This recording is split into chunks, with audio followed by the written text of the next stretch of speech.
Kaedah je juga, kaedah pinjam. Cuma kita boleh Tak ada lah. atas wah sewa ke apa. buat sewa. Tengok dia panjat. Panjat aku bagi RM5. Itu saya tidak buat bahasa ke kelakar lagi. Tak gelak tu pun dengar. Itu kambing pelacur tu pun. Itu kata dah muda silap lawak lagi. Macam mana pun. Dari segi atas kaedah pinjam, sah pinjam. Tu yang dia pakai tu harus kalah untuk kambing jantan tu pakai. Kalau kata dia guna panjat lah kalau bahasa binatang ni. Panjat up sini tu, biar lah. Macam mana dia pinjam kambing biri-biri, tu susu je. Tak pegah, bengkak. Anak dia mati lah tu kata lahir tu. Macam mana? Harus nak pergi ambil halal lah. Halal lah. Benda yang istilah mupasil tu. So kalau dia nak bagi, kalau dia dapat anak tu dia nak bagi tu ambil je lah kan. Dah dia nak bagi ambil lah. Kalau masalah bagi tak ada masalah. Okey. Macam mana? Maksudnya tak boleh kita tetapkan esok dapat anak. Aku bunyi. Salah. Itu tak boleh Itu tak boleh Yang tu istilahnya sewa. Lepas tu benar, memang dibenarkan untuk sewa kambing lah. Kalau ikut akad sewa boleh sah sewa. Cuma bayar kambing. Berapa kadar kambing, besar mana, saiz mana, majhul. Jadi bayar macam tu yang tak boleh tu. Bayar dengan panjat dia. Panjat, sekali panjat RM5. Dua kali panjat RM10. Tak sah. Pasal tak payah, yang tu istilahnya macam seolah-olah bayar mani binatang. Minta maaf saya guna bahasa-bahasa tu. Yang tu ada istilah Arab ni, saya lama tak ingat lah nak sebut. Dia panggil ada istilah panjat tu dalam bahasa Arab. Maksudnya kita jual, maksudnya kita minta bayaran di atas kaedah panjat berapa kali. Jadi seolah-olah macam jual mani binatang, tapi dengan proses pemandian binatang macam tu. Dengan istilah dia panjat. Tak sah, haram. Ambil upah, ambil duit, ambil bayaran kambing dengan bayaran mani dia yang dengan proses macam tu. Haram. Kalau sekadar pinjam untuk dapat anak je, Ustaz, dia tak sebut apa ni, berapa kali. Asal pinjam kambing Ustaz. Buat apa? Buat bakar. Betul tak? Ambil lah. Duduk kandang dia pun dia hajar. Kawan tu kesian kan tu. Tak ada kawan. Bagi kawan. Bagi. Tu macam mana kira tu? Ada kira-kira. Tu lah cara tu lah. Ada kira-kira. Kalau dia sendiri bangga memang betul lah ayat tu. Mana ada kira-kira punya ni? Aku suruh pakai-pakai lah. Ada kira-kira pula. Kok lah nak kena cas apa-apa. Woi. Jengkah kita, jengkah lah. Woi, mana boleh? Bayar-bayar. Untuk sewa je ni. Aku tak ada orang sewa lah. Nampak apa ada itu sudah. Kalau kata ni, sudah. Esok ada nak kau nak bagi kau. Boleh tak? Hai, bagi. Ngantuk suruh mental. Sikit lah kita nak guna bahasa-bahasa itu. Disebab nak buat baik lah tu. Tapi mengenakan dengan cas yang syarat tak izinkan untuk kena, ataupun kenakan bayaran tapi istilahnya yang tak menepati syarat, istilah yang diistilahkan majhul adalah tak sah. Betul lah. Satu kena lihat satu-satu tu. Itu kalau sekali sebut. Kita orang Melayu sangat lemah bahawa muamalat ni. Pasal apa? Pasal banyak sangat benda-benda kita tak belajar muamalat. Jadi yang berlaku tu apa? Berlaku tanpa apa lah. Tanpa menilai semua. Sikit lagi kalau saya sebut tu, saya sebut kambing, padi, antaranya ramalan ni antaranya buat rumah. Kalau kampung-kampung memang buat rumah macam ni lah. Tahu tak macam mana bayar upah? Orang buat rumah, okey, macam mana bayar upah? Ikut harga barang. Ada yang macam tu, ada yang separuh harga barang. Betul kan? Bisa dengar? Tak bisa dengar? Dengar lah cakap apa? Pasal memang ada muamalatnya tu. Maksudnya berapa harga rumah? Ikut harga barang. Jadi barang harga itulah upah dia. Wow, macam tu ke? Tu pasit. Akak. Cuma yang tu bukan bak pinjam lah, bak upah. Yang tu kalau upah pasit. Pasal apa? Dia kena bayar. Tapi apa bayarannya? Majhul. Apa harga barang? Berapa harga barang? Tak tahu harga barang. Tak sah tu. Jadi kesimpulannya Ustaz, setiap majhul memang tak boleh lah. Menyewa dan upah tak boleh, tak sah dengan atas nama sewa dan upah, tak sah dengan majhul. Dan undang-undang, kalau sikit sebut undang-undang sikit. Undang-undang Kementerian Perdagangan macam tu. Kita pergi kedai, kita rosak, kena repair, dia mesti tahu spek repair. Apa dia. Radiator macam ni, gasket macam ni. Dia bagi kedai sebut. Barang ialah harga barang. Memang barang tu barang lah, mestilah kena tanggung. Lepas tu upah je lah, takkan upah ikut harga barang. Mana boleh? Upah je lah. Pasang gasket berapa? Overhaul berapa? Drain valve berapa? Sebutlah contoh kan. Barang berapa? Jadi barang ialah harga barang, tapi upah pasang itu yang kadang dia ada labor charge, labor charge berapa? Kalau dia tak ambil satu-satu pun, umumnya labor charge 200. Katalah macam tu kan. Overhaul labor charge 200. Apa jadi dalam overhaul tu? Dia lamsam je, kira satu kali kan. Ambil 200, 200 tu labor dia. Tapi barang tukar semua atas owner lah. Nak kata dan mesti peraturan tu ada. Dan memang betul peraturan tu, peraturan syarak. Ni berapa? Tengok dulu. Tengok apa? Tengok dulu. Nanti nak kena buka susah ke apa-apa kan. Kalau susah sikit kena banyak sikit. Kalau senang sikit apa yang susah, apa yang senang tu. Dia kena sebut yang ni. Katalah istilahnya overhaul. Okey, overhaul 300. Macam mana kau buka apa-apa sendiri punya kerja lah. Ni upah jahit selai baju. Berapa upah jahit ni? Yang ni jahit ni, kain licin saya ambil 180. Kalau kain biasa yang ni 120. Yang ni cap-capnya, yang ni RM80 saya ambil upah. Saya mudah jahit. Yang ni licin saya memang ambil 180. Sebut tu. Tengok potong susah, gunting susah. Gunting kering. Tajam macam mana pun payah nak gunting kau punya. Dalam gunting terjahit pula. Ceri. Habis-habis tak boleh jahit dengan mesin, jahit dengan tangan. Jahit dengan tangan lah. Tapi perkara mesti siap. Baru dapat upah. Tak siap tak dapat upah. Tu ijar. Ijar nak sebut tam maklum tu. Mesti maklum kan. Berapa boleh tengok tu. Kalau susah jahit mana boleh. Tu istilah majhul. Macam tu pun dia memang ada kaitan dengan masalah pinjam dari segi sudut maklum. Cuma dia kena ada bayaran. Mesti syarat maklum baru atas nama ijarah. Kita duk ariah ni bab i'arah. Bab pinjam. Semua nak hanya ke bawah tu lanjut sikit. Kalau yang tadi majhul kan, barang rumah kat kampung. Kalau dia Maklum tak apa lah kan. Kalau maklum pun macam mana contoh maklum?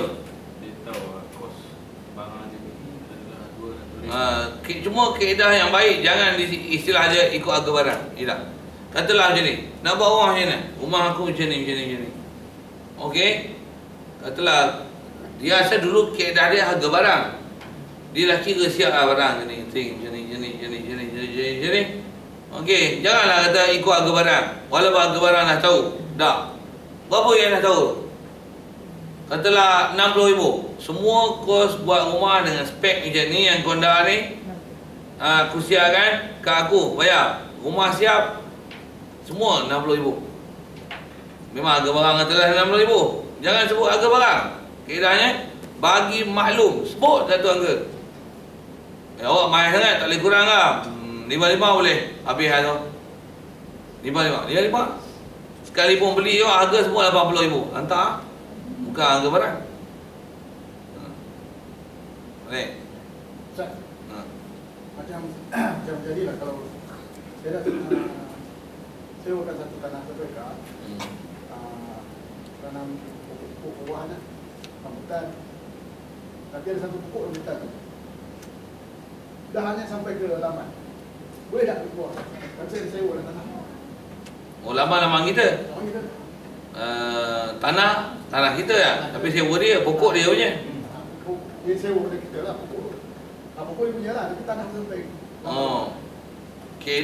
Keedah pokok buah Dia siapa tuan pokok, dia lah punya. Kalau tuan pokok, kalau kita dah sewa, kita dah, maksudnya kita dah kedia sekarang untuk ambil manfaat tu, dia punya lah. Jadi walaupun dahan mai depan mata kita, siapa punya? Dia punya. Dia punya. Sampah kita sapu pun ni. Sampah pun kalau ikut dia punya. Ya, tapi kita kena sapu. Satu kita kena sapu tu, tak kisah lah nak suruh dia sapu apa, dia sapu. Tapi kalau ikut tiang, nak faham pasal kaedah fiqh kita macam tu. Jadi buah apa yang hasil, sebab apa dia tanam, apa-apa semua dia punya. Tiang kalau berlaku sampah apa, dahan patah semua dia punya. Tiang kalau buah macam doyan, betul-betul dah hubung kita, lepup je tu, hubung pecah. Siapa ya? Apa? Jangan pula tuan sagi. Pasal kita kadang kita ambil peluang kan. Cuma dia punya dobeknya kan. Apa-apa manfaat dan mudarat yang hasil daripada pokok itu, dia ditanggung oleh tuan punya pokok. Jadi kalau masalah tuan katalah asalnya tuan, kita dah sewa kat dia. Jadi kat dia lah sekarang apa-apa manfaat ataupun mudarat yang hasil. Jadi antara manfaat ialah katalah buah, antara mudarat adalah pokok daun, ranting dan sebagainya. Jadi kalau kata manfaat dia punya, mudarat pun dia punya. Jadi kalau banyak daun, kita boleh kata, oi daun kau ambil sapu. Buah pula, oi buah kau ambil. Walaupun depan mata kita. Kalau tak, oi buah depan mata, minta boleh. Izin orang boleh ambil. Memang dia punya. Dan banyak kalau dengar contemporary punya ustaz, jaga dia jawab salah. Dia kata dia kata apa? Mana yang bila sepadan kita punya. Sepadan orang masuk je, sepadan tu kita punya. Dia pula. Dia bukan kaedah sepadan, dia kaedah pokok. Siapa tuan pokok? Satu walaupun pokok dekat hulu, kita duduk kat Elio, jatuh pada koyan dalam sungai. Elio, betul-betul depan rumah kita, kat depan tu, depan sungai. Sangkut pula tu, kita pun siap berbuka lagi. Masih tahu buah, masih buah memang kalau jatuh. Daripada ke sana baik aku tahan buka siap-siap semua kat aku. Soal, boleh ambil buah? Tak boleh kalau pasal apa? bukan kita punya. Kaedah apa? Kita tadi pokok. Kaedah pokok, siapa punya buah? Tuan punya. Tuan punya. Siapa boleh ambil? Tak Tak boleh ambil, melainkan dengan minta halal. Ustaz, kalau tak tahu siapa punya pokok, banyak pokok dekat tepi sungai. Tak tahu. Asal. Tetap bukan kita punya. Kita punya tu bukan. Nak minta halal semua. Yang tu yang kisah Imam Ghazali ke? Yang makan buah. Buat apa? Dia makan buah apple. Alamak. Tu kata dia pandai bekah. Kena kerja.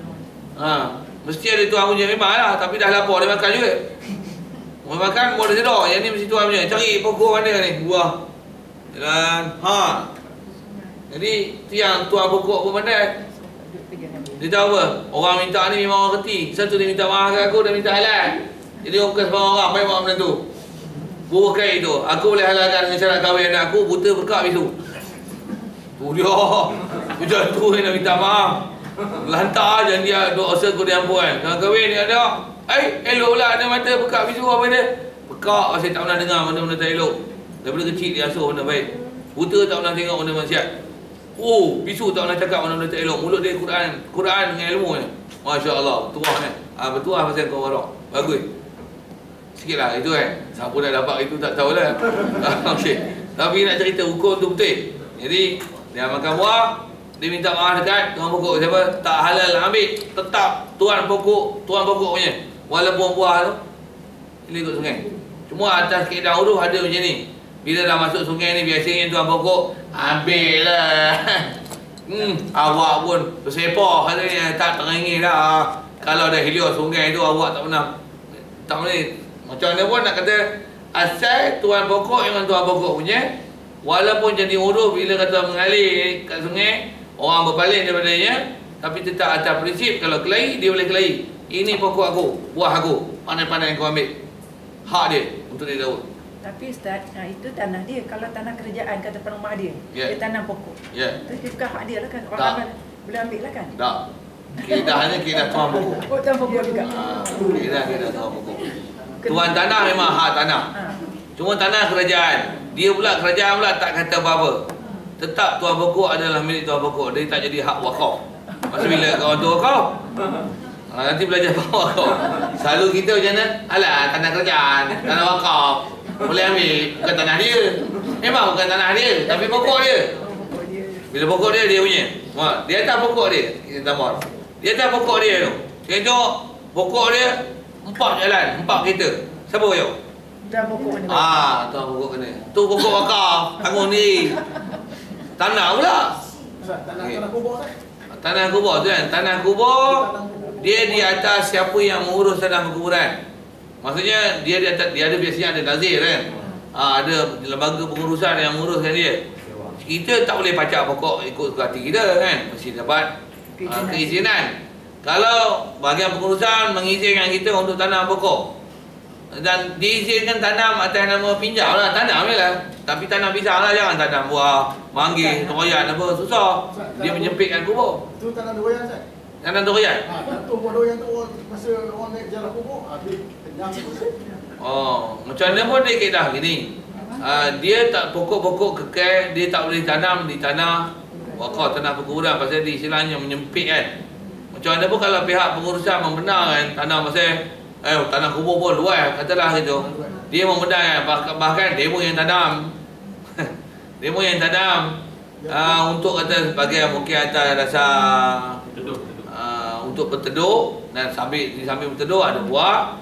Dan macam mana pun nak sebut ni lah, kalau pihak pengurusan dia yang tanam, Allah SWT, dan dalam masa yang sama dia mengizinkan untuk diambil siapa-siapa untuk ambil manfaat, maka bolehlah ambil manfaat. Macam mana pun kalau dia tanam, dia atas dasar untuk manfaat dia nanti untuk tanah perkuburan, jadi tak boleh ambil melainkan dengan izin daripada lembaga pengurusan. Dia ada peraturan, maksudnya dia tak dengan kaedah bodoh kita. Apa kaedah bodoh kita? Tanah wakaf, tanah kubur. Boleh ambil. Tidak. Saya tuan pokok adalah ada hak di situ. Cuma bila ditanam adakah dapat izin? Kalau dapat izin memang tuan pokok dia punya. Okey, nak sebut yang tu. Cuma kalau ikut lembaga pengurusan boleh buat macam ni. Kami izin dengan bayar sewa. Kalau tak durian lah, apa-apa pisang lah, sebulan RM30. Bayar RM30 lah. Buah-buah macam ni. Buah tuan pokok punya lah. Bayar RM30 lah. Ni yang tukang jalan kubur pun ambil sekali kan? Itu masalah kita. Saja. Ni kadang-kadang tak pergi ziarah kubur pun tengok ada buah. Tanah wakaf. Tanah kubur. Yang dia ada peraturan. Kita memang bab muamalah ni memang disiplin dia cukup teruk. Bahasa saya teruk bodoh gila ni. Pasal dia ada peraturan besar. Macam mana pun kalau balik ke apa cerita bab wakaf minyak, kita dah lajak ke sana sikit. Dah lajak tu saya nak lajak juga sikit. Tak nak sebut persik ni. Yang tanah, kalau tanah kerajaan, tanah kubur apa dan sebagainya, kita nak tanam sesuatu, kalau atas milik orang, dia memang kena minta izin. Kalau kita tak izin memang salah. Tapi tetap pokok kita punya. Tapi tanah dia punya. Satu bila kita dah tanam, katalah pokok pun besar, baru tuan tu sedar, kau dah tanam kat pokok aku, kat tanah aku. Bila tanam tanpa izin, dia ada hak tanah dia tak apa, kau cabut. Aku yang tak nak pokok ni, aku memang tak izin kau tanam, kau cabut. Dia memang ada hak tanah dia untuk dia perintahkan cabut. Wah, clearkan tanah aku. Aku tak izin. Baik, itu di atas tak izin. Kalau izin, orang yang ada tuan pokok dia ada hak. Pasal hak apa? Hak izin tu dah ada. Jadi kalau tuan tanah ada, kau clearkan tanah aku. Kau clearkan tanah aku. Kata kau ke izin kat aku itu. Nak clear boleh, tapi kau bayar kos. Aku dah tanam pokok ni. Selalu kalau tebang pokok ni, kerajaan bagi aku RM300. RM300 kau bayar ganti rugi pokok aku pasal kau yang izin aku tanam pokok ni kata. Dengan umur pokok ni tadi, kau ni memang RM300 nilai. Maksudnya kalau jual batang kayu pun RM300 kau dapat. RM300 kau dapat. Kalau tak nak macam ni, sekarang pokok ni memang pokok aku. Kalau kau nak turun tebang, aku nak suruh kau bayar ni. Sekarang kalau kau tak nak bayar macam ni, kau bayar aku RM300, pokok ni kau punya. Jual pula. Boleh juga macam ni. Sekarang macam ni, buang RM300 kau kena bayar. Kau bayar, kau duit minta dia. Macam ni lah, aku sewa tanah kau dengan pokok ni dibiarkan di sini sebulan RM5. Okey. Okey lah daripada aku. Okey, siap. Sebulan RM5 untuk kau. Untuk sewa pokok ni ada kau. Pasal kau izin itu. Masing-masing ada hak. Pokok tuan pokok, Tanah tuan tanah. Dengan ada izin lah. Kalau tak ada izin, suruh yang bongkar. Bahkan tanah rosak berlubang, kambus balik. Pasal kau tanam tak izin. Tapi pokok tetap kau pokok punya. Tiang manfaat dia punya, mudarat pun dia punya. Sekarang kau tolak ambil akar berlubang, tu dah pula kambus balik. Kambus. Ambil berapa lori kau nak kambus? Kambus. Kambus. Pasal kau tanam tanpa izin. Sebut ada disiplin. Ada disiplin dulu. Ada disiplin hak. Tu pokok tu pokoknya. Pokoknya. Satu kalau masalah bawah apa pun, kalau bawah, kalau ada tanah kita punya, sekarang orang tanam, benih siapa punya? Orang tu lah kena zakat. Siapa? Tuan benih. Tuan tanah? Tuan tanah tak ada zakat. Tuan benih. Kalau benih tuan tanah, tuan tanah. Tuan benih. Benih, pokok kena zakat pada tuan benih. Siapa tuan benih? Dia yang kena zakat. Saja nak sebut prinsip umum tu. Di atas disiplin pemilikan. Asal-asal kita bicara tu lah, pinjamlah kan. Tapi dah lajak ke sana tu, lajak lagi sikit kan. Setuju kan, ada prinsip peraturan besar tu. Dan dia memang sipil besar tu dari segi pemilikan. Masalah tanah dah pokok, hak siapa ke siapa. Dengan syarat ada izin. Kalau tak ada izin, memang boleh suruh bunga tu je. Memang dia kena bayar balik tanah yang rosak pula dengan sebab dia tanah pokok. Satu kalau kata tanah kubur apa-apa, tengok pokok dulu, izin tak izin. Tak ada izin, suruh bongkar. Macam mana pun nak ambil bukan tetap, bukan pokok kita. Dia ada hak pokok dia. Macam mana pun tak izin, kita boleh suruh bongkar. Tapi jangan duk lapak buah yang dia tanam. Nak sebut tu. Kalau hal lepas, hal minta. Ustaz, kalau orang yang nanam tu dah meninggal? Dah meninggal tu lah, dia hantar meninggal tak waris pula. Masalah meninggal, dia sebelum masalah meninggal tu, masalah status izin tak izin itu. Jadi kalau izin memang hak dia. Jadi kalau dia meninggal, warisnya. Jadi tak boleh kita mana-mana. Itu yang bahasa kita selalu orang Melayu memang bahasa tu lah. Apa boleh jadi? Tanah wakaf. Hak wakaf, hak orang ramai, ambil je. Nanti sah. Tanah kerajaan. Tanah kerajaan. Tu bahasa tanah kerajaan tu memang satu sangat. Tanah kerajaan, tanah rizab. Alah pokok pun tumbuh mi'oh ta'ala katanya. Kalau mi'oh ta'ala memang mi'oh ta'ala. Tanah hutan tumbuh itu pasal burung berak apa-apa tumbuh pokok durian apa. Buah pokok tai burung. Buah apa? Buah durian monyet. Durian monyet. Monyet makan buah durian, buah tumbuh atau durian monyet. Kopi apa? Kopi kelawar. Pasal apa? Kelawar makan kopi dia berak tumbuh kopi. Kalau yang istilah hutannya, yang istilah tak ada siapa-siapa milik pun majhul. Tu memang papaknya. Tanah pun tanah kerajaan, papaknya. Macam mana kita masuk hutan, tengok ada buah, ada cendawan, ada buah hutan yang bukan tanah orang. Lepas tu ada binatang yang boleh burung apa, papaknya. Siapa dapat dia punya. Tapi kalau yang ada milik, siapa tanah, walaupun tanah kerajaan, ni kalau kata kita memang hutan, tapi ada orang bela binatang dalam hutan, dia lepas lembu dia dalam hutan, tapi lembu-lembu dia punya bertanding pula tu, itu milik orang. Yang kata lembu hutan.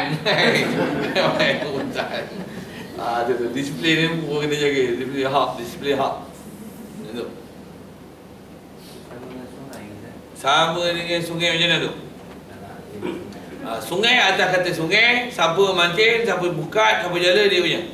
Kalau air sungai pun asalnya hak sungai orang ramai punya. Siapa ambil dalam botol, masuk dalam botol dia punya. Masuk dalam botol dia, kita dah kata alah ayat sungai, hak milik orang ramai. Main aku sikit. Dah masuk dalam bekas dia punya. Dah masuk dalam bekas dia punya. Masuk dalam tangki dia punya. Masuk dalam botol dia punya. Sekalipun dia masuk dalam botol dia, botol RM5, botol RM5. Air sungai. Air sungai aku. Dah masuk dalam botol aku. Kau nak kau pergi ambil ni. Pasal air sungai tu memang mengalir lah. Ambil. Ikan, ambil tangkap. Sekarang dah dapat milik aku. Joran aku, buka aku punya. Kau nak pergi ambil mana? Sekarang dah masuk buka aku, joran aku punya. Kau tak boleh kacau, bubur aku punya. Dia kata lah, sungai lillahi ta'ala. Milik Allah Ta'ala. Sungai wakaf. Tu bahasa Melayu punya istilah tu. Jadi masuk bubur kan, bubur ya dia punya. Ikan Allah Ta'ala punya. Panah lagi tu. Jaga. Tapi pasal kaedah dia, memang hak orang punya, tapi bila dah masuk di atas perangkap apa sebut fukat dan sebagainya, milik individu, milik orang, siapa yang istilah memburu, menangkap alat, dia punya, itulah hak dia. Mengambil tu istilah telah mengambil hak orang, mengambil hak orang. Jadi air sungai sama sudut tu. Tapi tak sungai, tapi hulu sungai ada ikan. Orang boleh kolam tengok banjir. Memang dalam sungai ni tak ada ikan tu. Ikan ni memang ikan kolam. Walaupun sungai, tapi memang tahu yang ni kolam punya. Pasal musim banjir, habis banjir, ikan ni dapat ikan. Walaupun dapat kita tangkap, tapi ni ikan sungai ni. Yang boleh kan? Dia punya macam mana buah dia. Dia cari tuan dia. Cari tuan dia. Bagi. Kalau dia halal, halal. Kalau tidak. Tapi kalau kata ni tak tahu balik kuasa. Pasal ikan ni pula memang ada bercampur-campur macam ikan tu pun sebagian ada sungai. Yang ni entah ikan kolam tak kolam tapi jangan apa ikan sungai. Ya. Kalau tu yang ikan dalam tak belakang. tanah kita macam mana? Kan? Tanah kita jumpa emas bawah ni. Jumpa emas lah ni. Kaedah emas jumpa nanti bab Ihya Ulumawat. Bab tanah yang kita teroka. Jadi kita adalah peneroka asal. Yang tanah tu pula tanah istilahnya istilah hutan dara lah bahasa dia gitu kan. Kita teroka, kita peneroka awal. Dan geran tu kita lah pemilik geran pertama. Kita personal geran tu, jadi kita istilah peneroka. Kalau ikut dari segi PKH-nya, siapa peneroka pertama? Apa tanah emas tu, apa galian dalam bawah tanah tu, dia lah pemilik teroka, milik peneroka. Itu hak kaedah syarak. Kalau ada harta karun pun milik peneroka. Satu kalau jumpa minyak, milik peneroka. Kalau undang-undang Malaysia, dia milik kerjaan. Habis, dia pindah milik semua dia punya. Kaedah kita, siapa teroka tanah tu gelarkan kepada untuk manusia meneroka tanah. Ihya Ulumawat namanya. Ada bab khas jumpa tu. Kalau tengok sistem tu dengan sistem kerajaan, teruk sistem kerajaan. Tengok bagus orang putih. Bagus orang putih. Dari sisi sistem tanah. Bagus Siam ni. Siam bagus sistem tanah dia. Teroka tanah dia bagi geran. Malaysia tu mampus je lah. Dia tak teroka lagi dapat geran lah. Malaysia ni kan. Malaysia tak teroka lagi dapat geran lah. Kedah Siam tu kata Siam bagus. Teroka memang sah istilahnya. Teroka dah mengusahakan tanah tu, istilahnya menghidupkan bumi. Cucuk tanam pokok dengan pagar dan sebagainya. Istilahnya menghidup. Itu bawa apply grant. Bagi. Tak ada bayar apa. Itu upah ukok batu lah. Malaysia ukok batu pun pingsan tengok. Itu cerita main PLN tu. Tapi nak cerita kalau saya tanya bab emas ni, apa dalam tanah kita?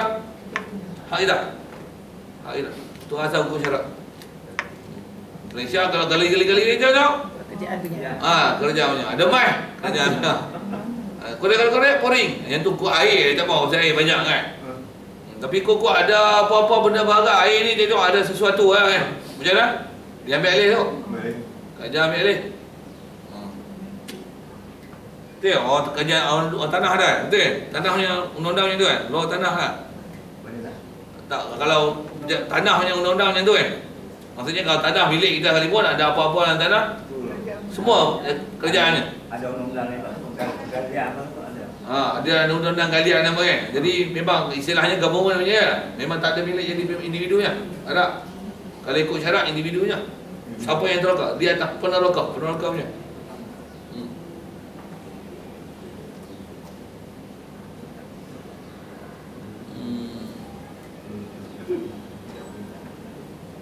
Jadi lajak pergi ikut lain sikit tu. Biar pergi baru nampak sikit, baru dia nak halau bawa, kena mengaji lagi pak tu. Biar tunggu. Walau sambil-sambil asal je buat pinjam lagi. Wa tajuzul ariyatu mutlaqan wa muqayyadan bi'iddatin bimuddatin. Banyak yang tu. Ya lu, tak selesai lagi tu. Ada soal tu.